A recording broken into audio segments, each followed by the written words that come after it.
नमस्कार, मी श्यामराव मोकाशी.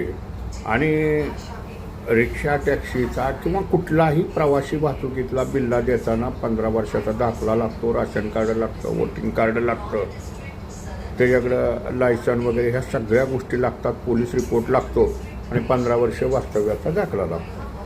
आणि त्याला भाषेचं ज्ञान म्हणजे महाराष्ट्राची मराठी भाषा आहे ही त्याला येणं अत्यावश्यक आहे. आणि आरटीवाले काय करतात, झोल करतात, सगळे पैसे खायचे 2-3 हजार रुपये आणि ते बिल्ले द्यायचं. आता आदेश आलेले आहेत, त्यांना ते मौखिक म्हणजे तोंडी परीक्षा त्याची त्याला मराठी बोलता येते का नाही हे आरटीओ अधिकाऱ्यांनी 10-12 प्रश्न विचारायचे. हे प्रकरणच आरटीओवाल्यांना भारी पडणार आहे.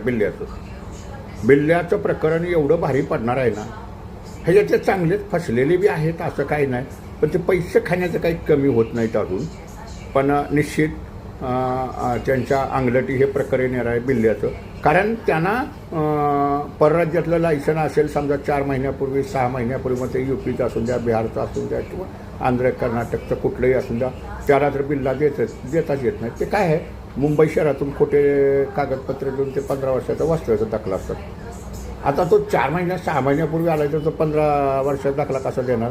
मग आरटीओ अधिकारी त्याच्या दडून ही करतात आणि मग त्या दाखल्यावर लिहिलेलं असतं राशन कार्ड, वोटिंग कार्ड, खोटंच सगळं लिहिलेलं असतं. पण बिल्ला काढताना मात्र ही कागदपत्र प्रत्यक्षात तिथं लागतात. त्याला मराठी भाषा यायला पाहिजे. त्याची मौखिक परीक्षा जो आरटीओ अधिकारी किंवा ज्या कार्यालयात घेतली जाणार आहे त्याच्यावर तर कार्यालयात होणार आहे. म्हणजे साधे प्रश्न विचारायचे असतात, तुझं नाव काय बाबा, राहतो कुठं, रिक्षा कशी काय चालवणार, बिल्ला काढून काय करणार, 1-2 नियम विचारायचे असतो. असे 10-12 प्रश्न जर त्यांना मराठीत विचारायचे असतात आणि त्यांना मराठीत उत्तर द्यायचे असतात. आणि त्याने पुन्हा तीच लेखी परीक्षा म्हणजे काय, तेच प्रश्न त्यानं त्याच फाईलच्या कागदावरती लिहायचे असतात मराठीमध्ये. हे मात्र लक्षात ठेवायचं आहे, तरच बिल्ला दिला जातो. आणि ह्या लोच्यात आरटीओ अधिकारी चांगले फसलेले आहेत आणि त्यांच्याला असा कुठलाही कागद नाही बघा, हे मात्र लक्षात ठेवा. आणि हे पैसे खाऊन झोल चाललेला असतो.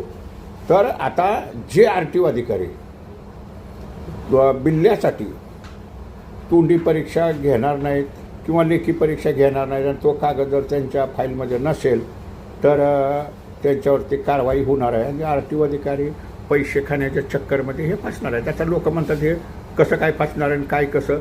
आता हे बघा, लॉबिंग आयडीवरती काम चालतं. प्रत्येक अधिकाऱ्यांना, कर्मचाऱ्यांना आपले संगणकावर पेपर तपासाय दिलं जपाशी असतात, त्यांना लॉबिंग दिलेलं असतं आणि त्यावरनं हे बिंदासपैकी अधिकारी गवतील.